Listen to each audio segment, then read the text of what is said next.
प्रिय श्रोता मित्र, प्रेमी प्रभु यीशु के पवित्र नाम में आपको मेरा नमस्कार।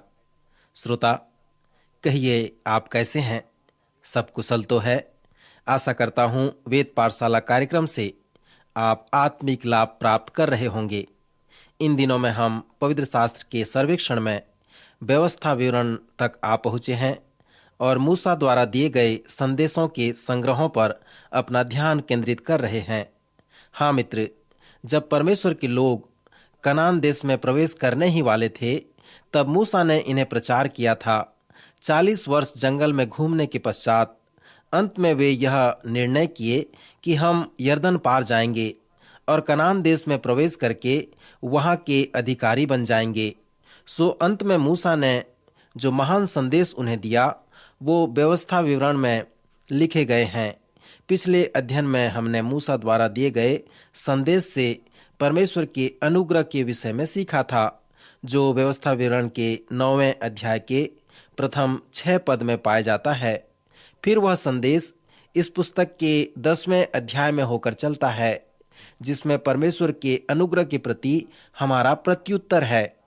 पवित्र शास्त्र में बार बार इस प्रकार से जोर दिया गया है कि और अब हे इस्राएल, तेरा परमेश्वर यहोवा तुझसे इसके सिवाय और क्या चाहता है कि तू अपने परमेश्वर यहोवा का भय माने और उसके सारे मार्गों पर चले, उससे प्रेम रखे और अपने पूरे मन और अपने सारे प्राण से उसकी सेवा करे।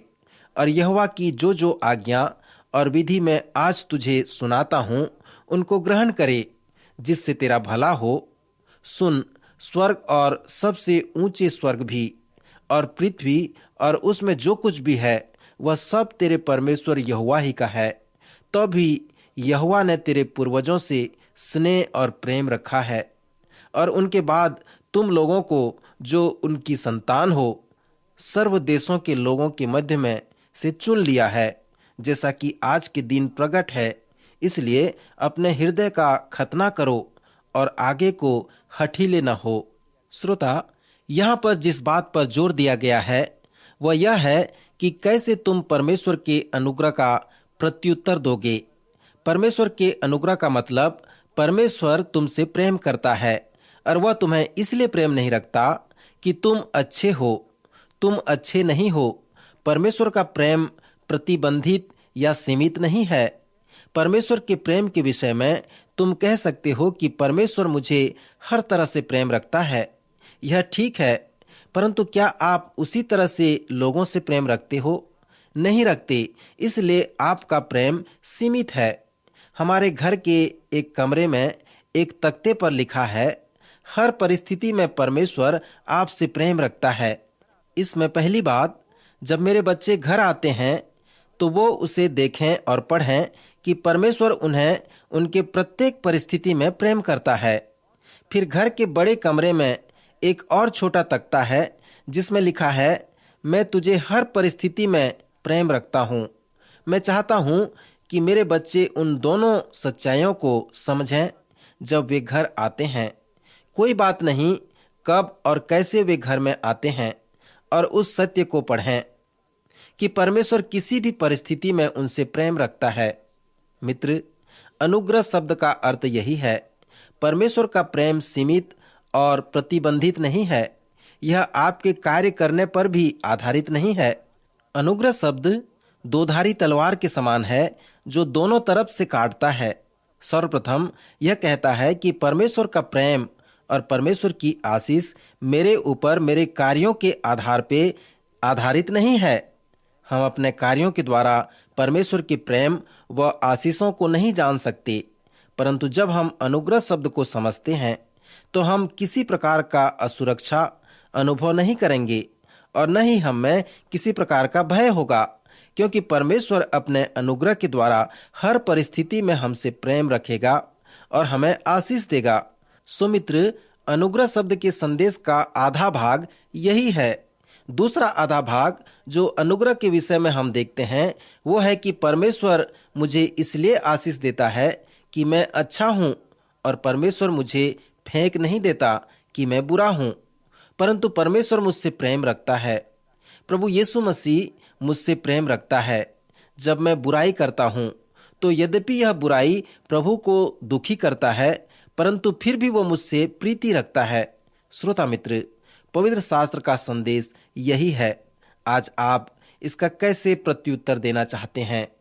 क्या यह आपको और मुझे प्रेरित करता है कि हम अपने जीवन को शुद्ध व पवित्र करें? क्या हम इससे प्रेरित होते हैं कि हम अपना हठीला मन और पाप करना छोड़ दें? क्या हम इस प्रकार से प्रेरित होकर परमेश्वर को प्रसन्न करना चाहते हैं, जो हमसे हर परिस्थिति में प्रेम रखता है?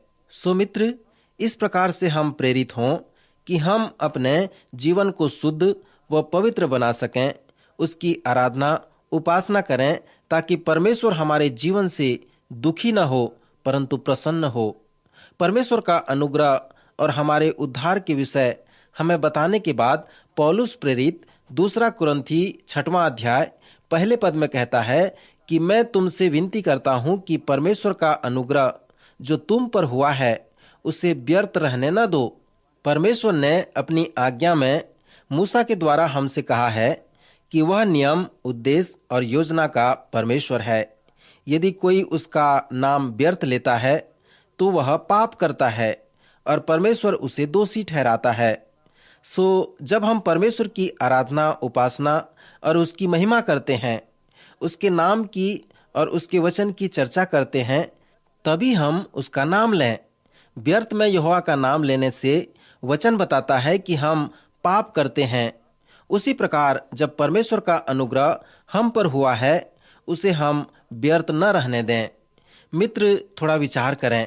यदि परमेश्वर आपसे प्रेम रखता है, अपनी सारी आशीषें आप में उंडेलता है, यदि वह अपने अनुग्रह से आपका उद्धार किया है और मसीह यीशु में स्वर्गीय स्थानों में सब प्रकार की आशीषों से आशीषित किया है और आपको दान वरदान की आशीषें मिली हैं, और यदि आप दूसरे आत्मिक मसीही विश्वासी की तरह जीवन निर्वाह नहीं करते हैं, उन आशीषों का उपयोग नहीं करते हैं, तो जो कुछ भी आपने प्राप्त किया है वो आपके लिए व्यर्थ है और आप पाप करते हैं।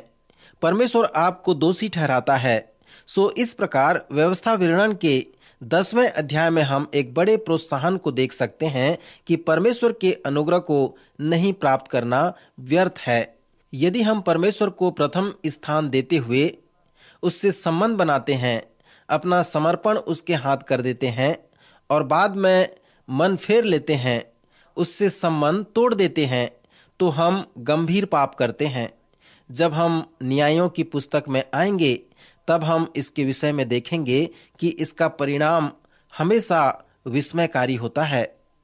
इसके विषय में मूसा का बहुत ही सख्त प्रचार था।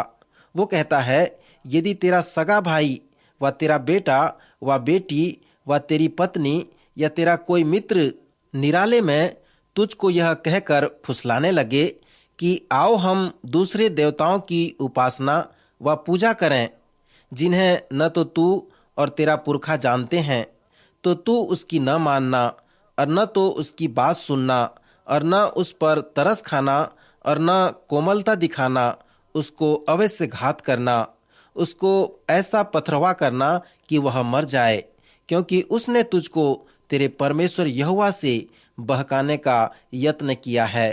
और यदि तेरे किसी नगर के विषय में ऐसी बात तेरे सुनने में आए कि कितने अधर्मी पुरुषों ने तेरे ही बीच में से निकलकर अपने नगर के निवासियों को यह कहकर बहका दिया है कि आओ हम दूसरे देवताओं की उपासना करें, तो उनका भली भांति पता लगाकर उन्हें तलवार से अवश्य मार देना। आगे चलकर जब आप दूसरे विषय में अध्ययन करेंगे, तो आप बाबुल और अशूर के बंधुआई के विषय में देख सकते हैं कि कैसे परमेश्वर ने मूसा के द्वारा सख्त प्रचार किया। सुमित्र, इस प्रकार से इस पुस्तक के 13वें अध्याय से एक महत्वपूर्ण संदेश को यहाँ हम देखते हैं। अगला संदेश जिसे हम 14वें अध्याय में देखते हैं, वो दसवां के विषय में है। इब्रानी भाषा में दशमांश का अर्थ 10वां भाग यहाँ पर हमें बताया गया है कि हमारे पास जो कुछ भी है उसका 10वां भाग हमें अपने परमेश्वर यहोवा को देने की आवश्यकता है। मित्र, पवित्र शास्त्र में यह प्रथम स्थान है जहां पर 10वां अंश के विषय में बताया गया है।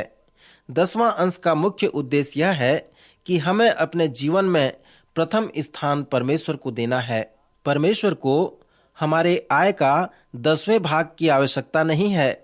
उसने इस बात को अपनी व्यवस्था और आज्ञा में भी नहीं रखा, क्योंकि परमेश्वर पिता इससे हमें कुछ और बताना चाहता है। पहली आज्ञा बताती है कि परमेश्वर हमारे जीवन का प्रथम स्थान हो। पवित्र शास्त्र का वचन हमें बार बार सिखाता है कि परमेश्वर तुम्हारे जीवन में प्रथम हो।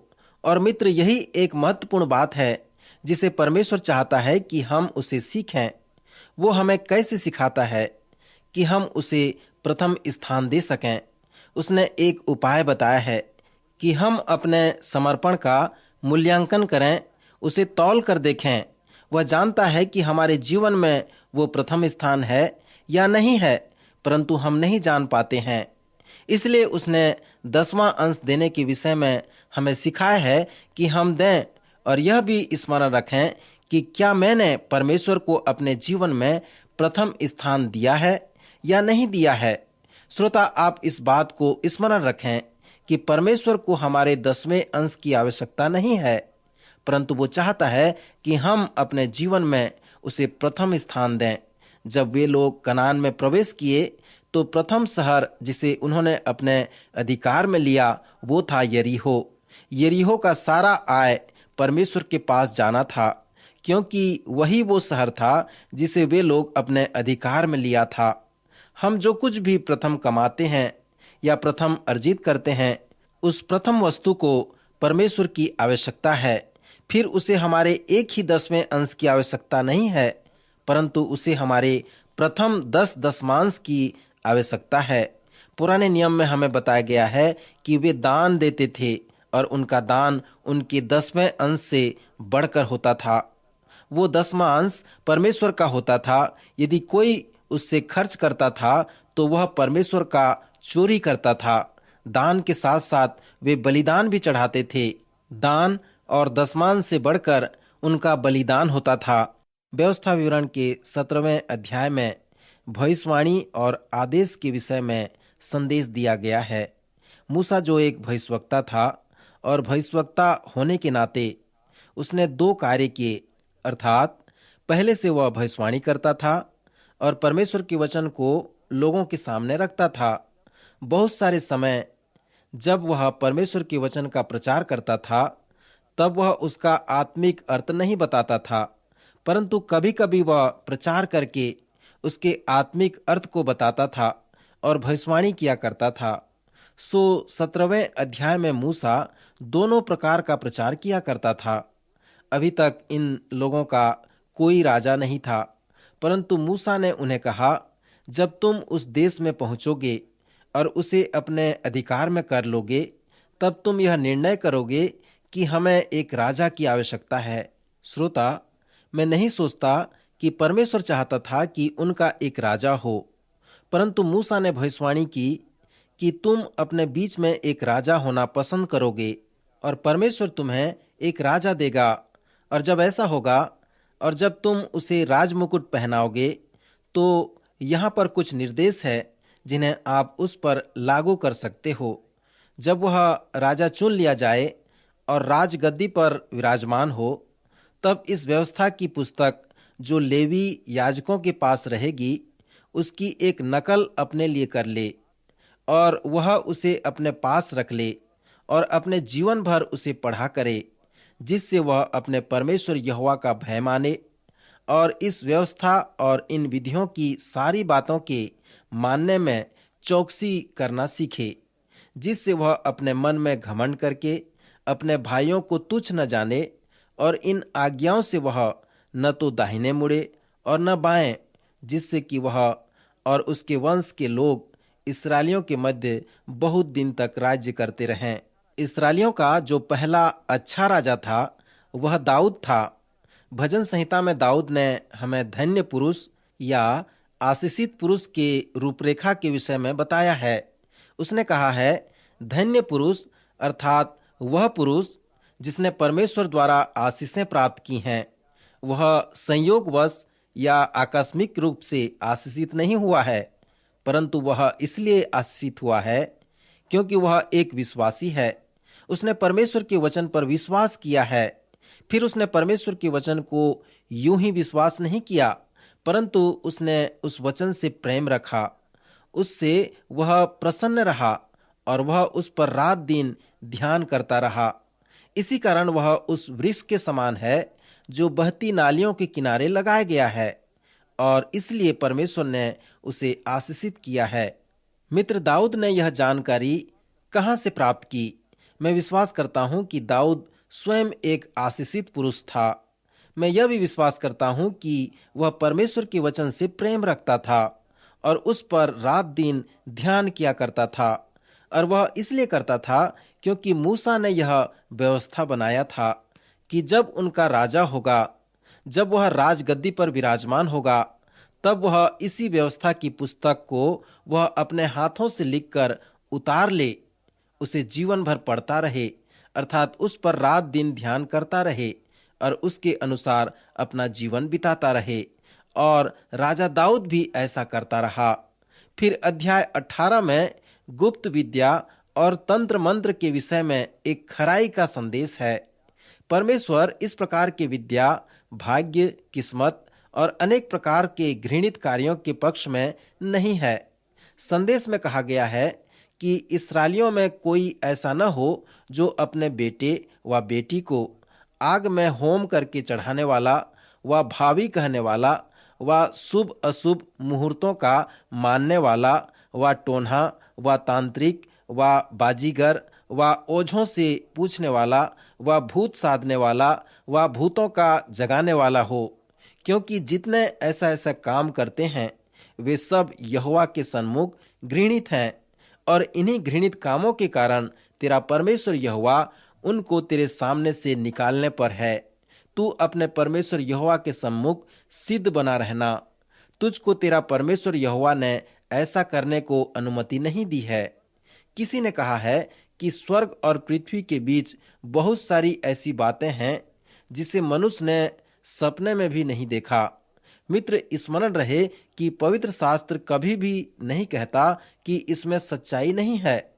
पवित्र शास्त्र ये भी नहीं कहता कि ऐसी बातें नहीं होती, परंतु वचन कहता है कि इसमें तुम्हें कोई मतलब नहीं। फिर क्यों परमेश्वर ऐसी बातों को करने के लिए रोकता है? इसका प्राथमिक कारण यह है क्योंकि इन सब का उद्गम है, परंतु परमेश्वर इसका उद्गम नहीं है। सो यदि परमेश्वर इसका उद्गम नहीं है तो उद्गम क्या है? कुछ लोग इस प्रकार के तंत्र मंत्र विद्या को देखने के लिए तत्पर रहते हैं। वे सोचते हैं कि यह मनोविज्ञान का कोई आत्मिक कार्य है जो पवित्र आत्मा से है। अनेक भोले भाले सीधे सच्चे लोग इसे पवित्र आत्मा का कार्य समझते हैं। पवित्र शास्त्र के अनेक स्थानों में कई बार कहा गया है कि आत्माओं को परखो कि क्या वह परमेश्वर की ओर से है या नहीं है। पवित्र शास्त्र यह भी बताता है कि यह सकारात्मक भी हो सकता है और नकारात्मक भी हो सकता है। जो आत्मा पवित्र है वह परमेश्वर की ओर से है, और वचन बताता है कि पवित्र आत्मा स्वयं परमेश्वर है। परमेश्वर पवित्र आत्मा के द्वारा अपने आप को प्रकट करता है और अपना कार्य भी करता है। परमेश्वर के पवित्र आत्मा में आत्मा के फल हैं और आत्मा के वरदान हैं, परंतु ऐसे भी आत्मा हैं जो अपवित्र हैं और परमेश्वर की ओर से नहीं हैं। यदि आप भाग्य, किस्मत, जादू टोना, तंत्र मंत्र आदि में भाग लेते हैं तो आप ऐसे आत्मा के साथ कार्य करते हैं जो परमेश्वर की ओर से नहीं है। इसलिए परमेश्वर ने मूसा के द्वारा जोरदार व प्रबल रूप से परमेश्वर के लोगों को ऐसे कार्य में भाग लेने के लिए मना किया है। फिर इस 18वें अध्याय में नबियों के विषय में और संदेश है जो मूसा का एक बहुत बड़ा भविष्यवाणी है। मूसा ने कहा, एक दिन एक नबी इस संसार में आएगा, तू उसकी सुनना। यह तेरी उस विनती के अनुसार होगा जो तूने होरेब पहाड़ के पास सभा के दिन अपने परमेश्वर यहोवा से की थी, कि मुझे न तो परमेश्वर यहोवा का शब्द सुनना है और न ही वह बड़ी आग देखना है, कहीं ऐसा न हो कि मैं मर जाऊं। सो तुमने कहा कि हम सीधे परमेश्वर के साथ संबंध नहीं बना सकते। ठीक है, परमेश्वर ने तुम्हारी प्रार्थना और विनती सुन ली है, इसलिए वह तुम्हारे बीच में है। तुम्हारे ही समान एक नबी को भेजेगा, जिसमें होकर के वह तुमसे बातें करेगा। सो परमेश्वर ने उनकी प्रार्थना सुनी और उन्हें एक नबी दिया, जिसमें से होकर वह उनसे बातें करेगा, अर्थात वह नबी उनका मसीहा, उनका याजक और उनका राजा होगा। मित्र, ध्यान दें कि जब यूहन्ना बपतिस्मा देने वाला धार्मिक अगुओं द्वारा परखा गया, वे उससे पूछे कि क्या तू नबी है? वे सब जानते थे कि इसका अर्थ क्या है जिसे मूसा भविष्यवक्ता ने कहा था। वह कौन था? प्रत्यक्ष रूप से वह प्रभु यीशु मसीह था। फिर 19वें अध्याय में मृत्यु दंड के विषय में भी एक भयंकर संदेश है, अर्थात यदि कोई किसी से बैर रखकर उसकी घात करे और उस पर लपक कर उसे ऐसा मारे कि वह मर जाए और फिर उन नगरों में से किसी में भाग जाए, तो उसके नगर के पुरनिये किसी को भेजकर उसको वहां से मंगवाकर खून के पलटा लेने वाले के हाथ में सौंप दे कि वह मार डाला जाए। उस पर तरस न खाना, परंतु निर्दोष के खून का दोष इस्राएल से दूर करना, जिससे तुम्हारा भला हो। सो यहाँ पर हम देखते हैं कि इस्राएलियों को मृत्यु दंड की सजा देने के लिए सिखाया गया, और इस मृत्यु दंड देने के पीछे जो उद्देश्य था वह था इस्राएलियों में बुराई को पूर्ण रूप से दूर करना और उसे शुद्ध रखना। फिर 20वें अध्याय में विश्वास के विषय में एक महान संदेश है, जहां पर युद्ध के विषय मूसा ने कहा, जब तू अपने शत्रुओं से युद्ध करने जाए और घोड़े, रथ और अपने से अधिक सेना को देखे, तब उनसे न डरना। तेरा विश्वास पक्का रहे, क्योंकि तेरा परमेश्वर यहोवा तेरे संग रहेगा। और जब तुम युद्ध करने जाओ तो याजक सेना के पास आकर कहे, तुम्हारा मन कच्चा न हो, तुम मत डरो और न थरथराओ और भय न खाओ, क्योंकि तुम्हारा परमेश्वर यहोवा तुम्हारे शत्रुओं से युद्ध करने और तुम्हें बचाने के लिए तुम्हारे संग संग चलता है। फिर सरदार सिपाहियों से यह कहे, तुम में से कौन है जिसने नया घर बनाया हो और उसका समर्पण न किया हो, तो वह अपने घर को लौट जाए। कहीं ऐसा न हो कि वह युद्ध में मारा जाए और दूसरा मनुष्य उसका समर्पण करे। और कौन है जिसने दाग की बारी लगाई हो परंतु उसके फल न खाए हों, वह भी अपने घर लौट जाए। फिर कौन है जिसने किसी स्त्री से ब्याह की बात लगाई हो परंतु उसे ब्याह न किया हो, वह भी अपने घर लौट जाए। कहीं ऐसा न हो कि वह युद्ध में मारा जाए और दूसरा मनुष्य उससे ब्याह कर ले। हम गिदोन के विषय में देखें, जो मिद्यानी लोगों के विरोध में युद्ध करने जाता है। यद्यपि उसके पास एक बड़ी सेना एकत्रित हो गई, फिर भी परमेश्वर ने उसे केवल 300 व्यक्तियों के युद्ध में ले जाने की अनुमति दी, जिससे उसका भरोसा परमेश्वर पर हो और वह ये जान पाए कि परमेश्वर उनके साथ है। सो यहाँ हम देखते हैं कि परमेश्वर ने मूसा के द्वारा इस चुनौती को स्थापित किया। दाऊद ने भी इस पर विश्वास किया। परमेश्वर के सभी भक्त जन इस पर विश्वास किए। दाऊद तो कहा, इसलिए कि संग्राम तो यहोवा का है। मित्र, व्यवस्था विवरण के 20वें अध्याय से आज हमारे लिए एक चुनौती है कि क्या सचमुच में हम परमेश्वर पर भरोसा रखते हैं। यदि नहीं, तो आज हमें परमेश्वर पर भरोसा रखने की आवश्यकता है। जब हम यहोशू की पुस्तक में आएंगे, तब हम उस ध्वंस कर देने वाले युद्ध के विषय में और देखने पाएंगे। फिर इस पुस्तक में परमेश्वर के वचन के प्रति आज्ञाकारी बने रहने के विषय में संदेश दिया गया है। यह मूसा का सबसे अच्छा संदेश है। यहाँ पर मूसा ने इब्रानी लोगों को प्रतिज्ञा देकर कहा कि यदि वे परमेश्वर के वचन का पालन करेंगे तो परमेश्वर की आशीष उन पर आएगी, परंतु वे पालन नहीं करेंगे तो परमेश्वर का श्राप उन पर आ पड़ेगा। मूसा ने उन्हें कहा, आज मैं आकाश व पृथ्वी दोनों को तुम्हारे सामने इस बात की साक्षी बनाता हूँ कि मैंने जीवन और मरण, आशीष और श्राप को तुम्हारे आगे रखा है। इसलिए तू जीवन ही को अपना ले कि तू और तेरा वंश दोनों जीवित रहें।